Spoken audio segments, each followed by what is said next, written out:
Scientist का नाम था एरिस्टोटल। उन्होंने बोला था कि अगर हम दो अलग चीजों को ऊपर से नीचे की तरफ फेंकेंगे तो जिसका वेट ज्यादा होगा वो पहले नीचे की तरफ आ गिरेगा। इसके अलावा भी उनको फिलॉसफी, जूलॉजी, फिजिक्स, पॉलिटिक्स में भी बहुत ज्ञान था। लेकिन इस महान साइंटिस्ट की इस बात को एक साइंटिस्ट ने गलत साबित कर दिया था। तो दोस्तों, आज हम इस वीडियो में इसी साइंटिस्ट के बारे में बात करने वाले हैं जिसने एरिस्टोटल को गलत साबित कर दिया था। एरिस्टोटल का जन्म 384 बीसी में हुआ था, जिन्होंने बोला था कि अगर हम दो अलग चीजों को ऊपर से नीचे की तरफ फेंकेंगे तो जिसका वेट ज्यादा होगा वो पहले नीचे आ गिरेगा। इस बात को 2000 सालों तक पूरी दुनिया सही मानती थी। इसके बाद जन्म हुआ एक महान फिजिसिस्ट जिसका नाम गैलीलियो गैलीली था, जिनका जन्म हुआ था 15 फरवरी 1564 में इटली के पिसा शहर में। गैलीलियो एक फिजिसिस्ट, फिलोसोफर, एस्ट्रोनॉमर और मैथमेटिशियन भी थे।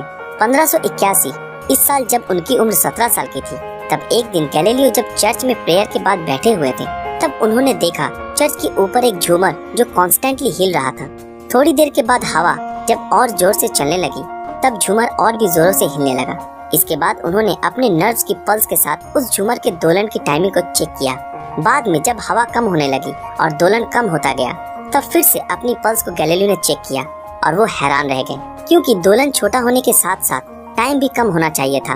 लेकिन टाइम तो कम नहीं हुआ, टाइम तो एक ही था। इसके बाद गैलीलियो घर लौटे और खुद से ये टेस्ट करने की ठान ली। इसलिए उन्होंने बहुत सारे लोहे और शीशे के बॉल लिए और रस्सी के साथ बांधकर बहुत सारे पेंडुलम तैयार किए और अपने दोस्तों के साथ मिलकर टेस्ट करने लगे।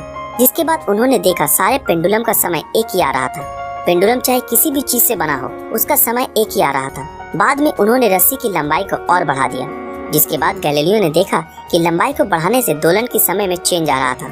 इसका मतलब समय लंबाई के साथ आनुपातिक है। इसके चलते गैलीलियो को ये बात समझ में आ चुकी थी कि जिस तरह पेंडुलम की बॉल का वेट उसके दोलन के समय उसकी स्पीड के ऊपर प्रभाव नहीं डालता, ठीक उसी तरह ऊपर से किसी चीज को नीचे की तरफ फेंके तो उस पर उस ऑब्जेक्ट की भार का कोई प्रभाव नहीं पड़ता। गैलीलियो ने ये बात जब प्रोफेसर को बताई, तब वो गैलीलियो के ऊपर भड़क गए और उन्होंने बोला, एरिस्टोटल ने इस बात को बहुत पहले ही बताया है कि किसी चीज का गिरना उसकी वेट के ऊपर निर्भर करता है। इसके बाद गैलीलियो ने बहुत सारे टेस्ट किए और इस नतीजे पे पहुंचे कि अगर हम दो अलग अलग चीजों को वाइंडलेस जगह पर एक साथ छोड़ेंगे तो दोनों ही चीजें एक ही समय पर नीचे आ गिरेंगी, चाहे उस चीज का वेट जो भी हो। इस बात को साबित करने के लिए गैलीलियो ने पिसा की मीनार के ऊपर से दो अलग चीजों को रस्सी के सहारे बांधकर नीचे फेंका और दोनों ही एक साथ नीचे गिरे। लेकिन कुछ हिस्टोरियन का मानना है कि इस टेस्ट को करने के बारे में गैलीलियो ने सिर्फ सोचा ही था, कभी किया नहीं। और कुछ राइटर्स ने इसके बारे में अपनी बुक्स में भी लिखा था, जो उस समय गैलीलियो के बारे में लिखी गई थी। तो दोस्तों, आपको इस बारे में क्या लगता है? गैलीलियो ने झूमर की दोलन के टाइम को मापने के लिए अपने नर्व का इस्तेमाल किया था, क्योंकि उस समय घड़ी नहीं थी। बाद में गैलीलियो जब पेंडुलम बनाकर उसको टेस्ट कर रहे थे, तब समय को मापने के लिए उन्हें घड़ी बनाने के बारे में आइडिया आया, ताकि बाद में टेस्ट के समय दोलन को मापने के लिए नर्व का इस्तेमाल ना करना पड़े।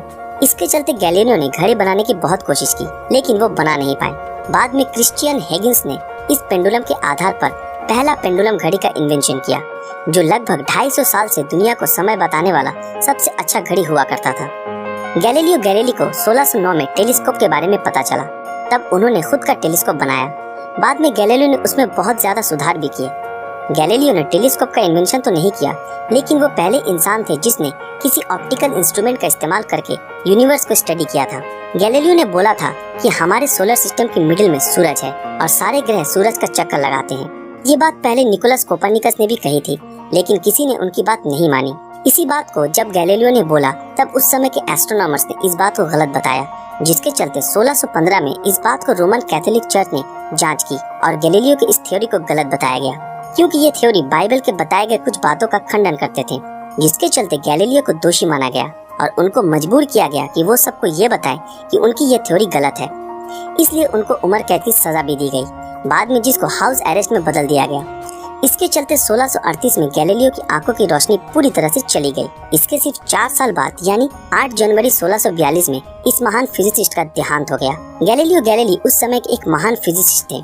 इस समय के पहले विज्ञान एक आदिम समय में था, जिन्होंने दुनिया को गणित की सूत्रों से जोड़ के आधुनिक विज्ञान की नींव रखी थी। इसलिए उनको फादर ऑफ मॉडर्न फिजिक्स भी कहा जाता है। जिन्होंने इस दुनिया को मॉडर्न साइंस के ऊपर बहुत सारे बुक्स भी दिए, लेकिन इस बुक्स को कभी पब्लिश नहीं कर पाए। गैलीलियो के मरने के बाद भी 350 सालों तक उनके ऊपर बैन रहा। बाद में साल 1992 में कैथोलिक चर्च के पोप जॉन पॉल ने माना कि गैलीलियो गैलीली की बात सही थी और चर्च ने उस